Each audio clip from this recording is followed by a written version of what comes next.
comedian David Boyle, and I'm quitting alcohol.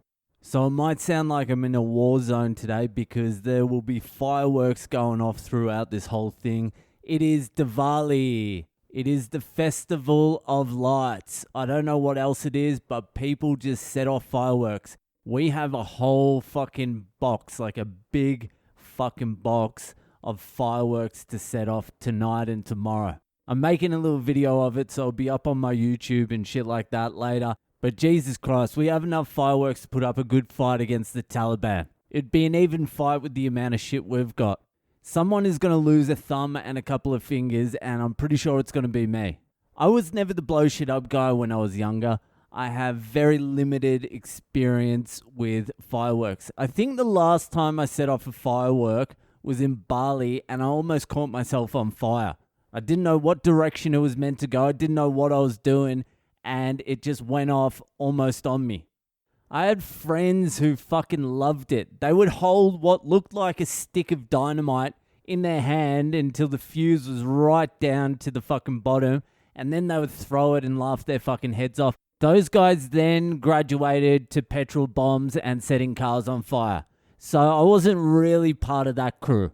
But this looks good. There's a lot of fucking fireworks in there. There's some big bangers and there's some little fucking crackers. There's one that you light, and I think it's got like 50 different fireworks in it. It's basically a New Year's Eve display. So Diwali will be happening over the next couple of nights. That should be exciting. What else is going on? Anything else exciting going on? Oh yeah, got some good news today. My old friend Johnny Dore had a heart attack. Oh, Johnny Dore had a fucking heart attack. I don't know the full details of it all, but I think we can all assume that it's because of the vaccine. 100% John Dore had a heart attack because of the vaccine. He won't admit it, he won't say it, but we all know he was a fit 40-something, and there's no other reason that he would have had a heart attack than that. He was afraid to get the vaccine because he already has a fucking clotting thing in his leg. And apparently when you take the vaccine, it's not good if you clot already. And then, surprise, surprise, a month later, old Johnny Dore ends up in hospital with a heart attack. And it serves him right as well, because apparently he was in the gym doing his lizard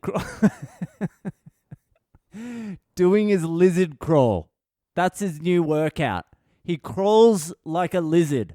He does that in public. He crawls like a lizard. And he said he was at the gym crawling like a lizard and his heart just started fucking hurting. It was probably God looking down just going, can you stop being so disgusting? But he's going to be okay, unfortunately. I wonder if he'll take the booster now. I wonder if he'll be as excited about taking the booster. You got to take a booster every 6 months, Johnny Dore. Nah, but he seems to be all right. There was some blood clots in his heart. Now they're dissolving those blood clots, and they've given him some fentanyl, so he's pretty excited about that. I wonder if it was the vaccine, because another comedian friend of mine had to take her mum into the hospital the other night with heart complaints, and the doctor said to her, yeah, it's the vaccine. We're seeing at least 20 patients a night with the exact same thing. But she did mention her mum already had some heart issues. And when she messaged me, it was 3 a.m. in the morning, and her and her mum were eating McDonald's in the car park. So that probably doesn't help either. Did you hear that? That was like a gunshot. Anyway, Johnny Dore's in hospital. It's Diwali. It's celebration time all round. I just released an Depression Chamber today, so the timing's perfect for this heart attack. And the next episode of the Depression Chamber is going to be good because we can talk about Johnny Dore's fucking weak heart. Anyway, let's move on to this week's Boyle Breaks History. It's a little bit of a mix actually this week. It is Boyle Breaks History and Conspiracy Cop, but it's not really a conspiracy. Actually, it's not a conspiracy at all. It's declassified. It's out in the open. It's history now. So this week's Boyle Breaks History is Operation Paperclip. Now, for this one, I sifted through a fair bit of shit so you don't have to. So I'm really going to simplify the whole fucking situation for you here.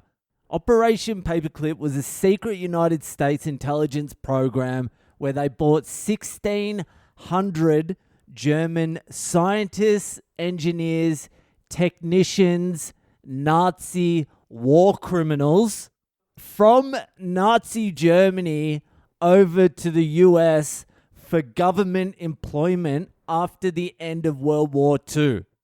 I'll just repeat that. They took 1,600 Nazi war criminals and brought them to the US to be employed by the government. Now, when I say employed by the government, I don't mean they were street sweepers or down handing out unemployment benefits or becoming principals of public schools or anything like that. Although I never looked into that. Probably half of them did become principals of the public schools. They were employed as scientists and engineers and shit to help develop the US space and rocket program, because the Germans were decades ahead of the rest of the world with their technology. There were a lot of reasons for doing this, apparently. The Russians had kidnapped a bunch of German scientists, taken them back to Russia. So the Americans were like, we can't let the Russians go ahead. Let's get some German scientists ourselves. They were like, the moral implications of doing such a thing didn't really come into calculations. They were more worried about the Cold War than the previous war crimes. A war crime's a war crime, isn't it? That's like if the Taliban... No, I tell you what it's exactly like. It's exactly like if you brought over 1,600 Nazi war criminal scientists to work for your government like a day after fucking World War II ended. It's the same as... It's the same as if your mechanic came over and killed your whole family and then you asked him to stay and put a fucking turbo in your engine for you. I looked at the list of names of these 1,600 scientists and they brought over at least 3 Adolfs. They brought over 3 Nazi war criminals named Adolf. At least. Couldn't you have said, we're not taking the Adolfs? The Adolfs can't come. There's no way the Adolfs can come. But no, the Adolfs made it. And one of them, Adolf Buseman, won awards and shit. He was like decorated. But the main guy, the fucking superstar, the Nazi superstar, Werner von Braun. He was the guy who invented like the V2 rocket. This guy was the fucking main man of Operation Paperclip. And all these scientists, Nazi war criminals, got snuck in through the back door. They weren't...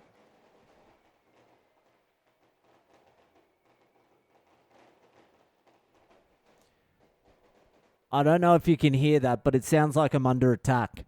But yeah, all these Nazi war criminal scientists, they got fucking snuck in through Mexico or some shit. They didn't just immigrate, they went to the US illegally because everyone knew it wasn't going to be a good look to bring over 1,600 Nazi war criminals to work for the government. But this guy, Werner von Braun, he was the fucking Nazi superstar. And instead of torturing him for every little bit of information he has, like they did to Afghani farmers, they made him director of NASA.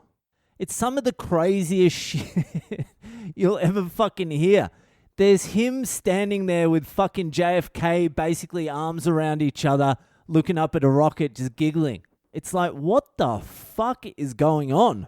So fucking Werner von Braun, he became director of NASA and was like instrumental in the US winning the space race. So I don't know. I don't know what the lesson is out of all this. If you're gonna fucking kill people or be a war criminal, be a fucking smart one. Otherwise, you're gonna get fucking tortured and killed. But if you're smart and you know a few things, you're gonna get hired.